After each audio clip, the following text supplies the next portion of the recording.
fue el centro político de una de las civilizaciones más importantes de la humanidad. Todavía hoy podemos observar algunos vestigios de la grandeza de los incas. Te invitamos a conocer por qué, si tuviéramos que elegir una capital para Sudamérica, nos quedaríamos con Cusco. Estamos en el centro histórico de Cusco, un lugar muy especial. Es patrimonio cultural según la UNESCO porque este lugar era el epicentro de la civilización inca, que condensó miles de años de desarrollo de diferentes culturas indígenas sudamericanas. Cusco pertenece a Perú y actualmente viven un poco más de 400.000 personas. No está entre las ciudades más pobladas del país, y en todo el continente hay decenas de núcleos urbanos más populosos. También hay otras ciudades más modernas, que concentran mayor poder político en nuestros días. Sin embargo, si tuviéramos que elegir una hipotética capital de toda Sudamérica, no tendríamos dudas de que este sería el lugar más indicado. Sí, imaginemos por un momento que toda esta región es un solo país independiente. Superaría a Rusia como el más grande de todos, aunque apenas por un 4%. Y cerraría el podio entre los más poblados. Con 440 millones de habitantes, estaría lejos de India y China. En ese escenario hipotético, la capital debería estar en este punto, cerca del centro geográfico y en plena cordillera de los Andes, uno de los grandes símbolos naturales de América del Sur. La idea puede parecer extraña, pero no es 100% original. De hecho, en la Constitución peruana se detalla que Lima es la capital de la República, pero que Cusco es la capital histórica del país. Es que fue tan importante lo que se administró desde aquí que las consecuencias perduran hasta nuestros días. Y por suerte se pueden observar muchas de las obras más majestuosas. La más famosa de todas es Machu Picchu, ubicada a poco más de 100 kilómetros de aquí. Pero hay varias más. Antes de continuar, te queremos hablar de CyberGhost, una herramienta que es súper útil para cuando estás de viaje. Tal vez te pasó en alguna ocasión. Te vas de viaje y se te hace complicado ingresar a los mismos sitios o aplicaciones que usás desde tu casa. Bueno, CyberGhost es una VPN que te permite elegir entre 11.000 servidores distintos de 100 países diferentes. De esta manera te facilita usar cualquiera de tus dispositivos como si lo hicieras desde tu propio país o desde el que elijas. Este servicio es utilizado por más de 38 millones de personas en todo el mundo. Y tiene otra gran ventaja, la seguridad. Se oculta la dirección IP, se encriptan los datos y se envía toda la información mediante un túnel seguro. No es necesario ser un experto en Internet para sacar provecho del servicio de CyberGhost, que además cuenta con una aplicación para tu móvil. Con una sola cuenta se pueden proteger hasta 7 dispositivos distintos, por lo que es posible compartirlo con otras personas. Te dejamos un link en la descripción para que accedas a un descuento del 83%. Además, hay una garantía de devolución del dinero de 45 días. Y lo otro que te queremos contar es que ya está disponible nuestro segundo libro, Un mundo inmenso, explicaciones de fronteras inexplicables. Allí podrás encontrar un montón de historias relacionadas a las líneas imaginarias que separan a los países. Récords, curiosidades, relatos inverosímiles y mucho material nuevo que no habíamos publicado antes. En la descripción te dejamos los links para que puedas comprarlo. Ahora sí, regresamos a los incas. Para dimensionar la grandeza de este imperio que tuvo a Cusco como capital y que estaba en su apogeo cuando llegaron los europeos a América, nos propusimos el siguiente ejercicio. Comparar los logros que tuvieron con otras grandes civilizaciones de la historia en distintos aspectos en los que se hayan destacado. Podemos decir que los incas fueron como los romanos por la tremenda red de caminos que desarrollaron. En Europa, los romanos lograron comunicar cada rincón del imperio con una gran eficiencia. Pero los sudamericanos no se quedaron atrás. Las llamaban Capac Ñan y llegó a tener nada menos que 30.000 kilómetros, algo así como 3/4 partes de la Tierra a la altura del Ecuador. Una ruta principal iba por la costa y la otra por las sierras. A su vez había caminos transversales que las comunicaban y que llegaban a las comunidades más remotas. Por esas rutas se transportaban bienes, personas y hasta información. De hecho, había un sistema desarrollado que servía para que se pudieran enviar mensajes por postas, lo que permitía que la información transcurriera de manera muy veloz desde una punta a la otra del imperio. La red de caminos fue fundamental para la unificación política del imperio, que llegó a ser realmente gigante. Desde Cusco se gobernaban partes de los actuales Colombia, Ecuador, Perú, Bolivia, Chile y Argentina. Aproximadamente desde las actuales Pasto en Colombia hasta Talca en Chile.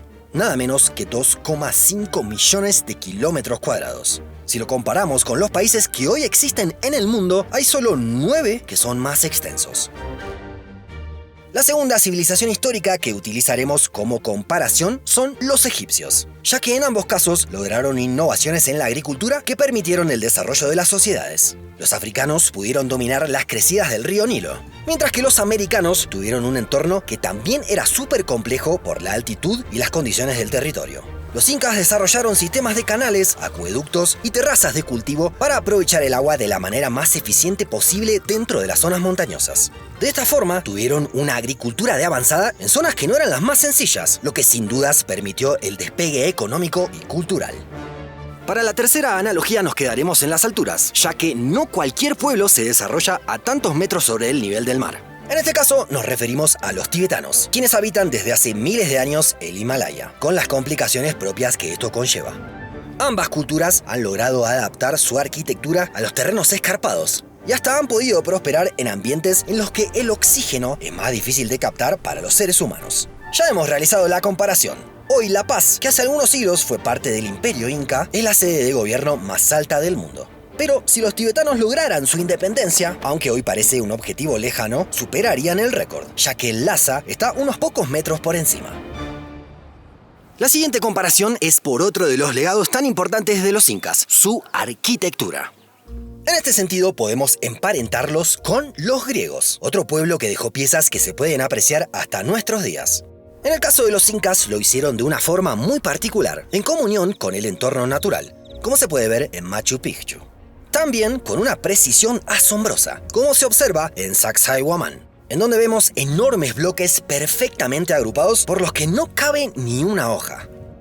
Para colmo, las técnicas de los incas tuvieron un valor extra, ya que han resistido durante siglos a terremotos. Y todo esto sin conocer la rueda. Mucho del legado arquitectónico está presente en la propia ciudad de Cusco en nuestros días. De hecho, fue declarada Patrimonio Cultural de la Humanidad por la UNESCO por esta cuestión. La siguiente comparación puede resultar algo extraña, pero sin dudas ha sido clave para la grandeza territorial y la trascendencia de este pueblo. Podemos decir que los incas lograron una unificación cultural del mismo modo que lo lograron los persas en Asia. Distintas tradiciones que se mantuvieron, pero que al mismo tiempo confluyeron bajo un mismo gobierno, con una sola administración central y además con un idioma común, en este caso el quechua. También podemos comparar a los incas con otra de las culturas precolombinas más relevantes de América, los mayas. ¿En qué sentido? En la astronomía. Ambas culturas han sido muy hábiles a la hora de observar las estrellas y el cielo. Los mayas construyeron observatorios y templos en función de eventos astronómicos. Pero los incas no se quedaron atrás. Observaron con atención lo que sucedía con el sol, la luna y las estrellas. Y eso les permitió planificar el calendario agrícola con precisión. Y ahora sí, vamos a la última de las comparaciones. Puede que para algunos sea algo extraña, pero cada uno podrá evaluarla. Es que los incas han sido grandes exploradores y han descubierto tierras lejanas, como los portugueses. Es cierto que no navegaron tantos mares y océanos como los europeos, pero sí exploraron lugares remotos de Sudamérica de muy difícil acceso. Igualmente existe una teoría que tiene cierto sustento y que indica que los incas sí se lanzaron al océano, incluso que poblaron y comerciaron con tierras muy lejanas de Oceanía. Algunos historiadores consideran que los incas llegaron a las lejanas Islas Marquesas, Rapa Nui o Mangareva, ubicadas a varios miles de kilómetros de distancia de la costa sudamericana. A pesar de los indicios arqueológicos, muchos han puesto en duda esta versión. ¿Cómo puede ser que hayan cruzado miles de kilómetros por el Pacífico con la tecnología tan rudimentaria que poseían? Para responder a esa inquietud, unos exploradores comandados por el noruego Thor Heyerdahl decidieron intentar la travesía de la misma forma y con los mismos recursos que tenían los incas unos siglos antes. Construyeron una balsa llamada Kon-Tiki y en 1947 se lanzaron hacia alta mar. Al cabo de 101 días y después de haber recorrido 7.000 kilómetros, los 6 tripulantes llegaron en perfectas condiciones a la costa polinesia. En particular, tocaron tierra en el atolón Raroya, que pertenece administrativamente a Polinesia Francesa. La experiencia fue tremenda. El libro de Heyerdahl fue un bestseller que se tradujo a decenas de idiomas. Se filmó un documental que ganó el Oscar. Y el Museo Kon-Tiki, ubicado en Oslo, es uno de los más visitados de la ciudad. En definitiva, podemos ver que los incas han logrado desarrollar una civilización única que trascendió al tiempo y han marcado a fuego la región hasta nuestros días. Por todos estos motivos, si tuviéramos que elegir una capital de Sudamérica, sin dudas optaríamos por Cusco, el lugar que centralizó la grandeza inca.